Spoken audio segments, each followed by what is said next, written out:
This emergency broadcast has been ordered by the U.S. Department of Civil Defense.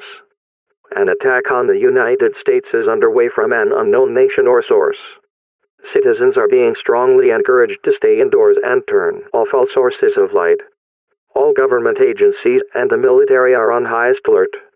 It is recommended you take shelter in the lower or uppermost portions of your homes and away from any windows. Continue to shelter in place until an all-clear message is given.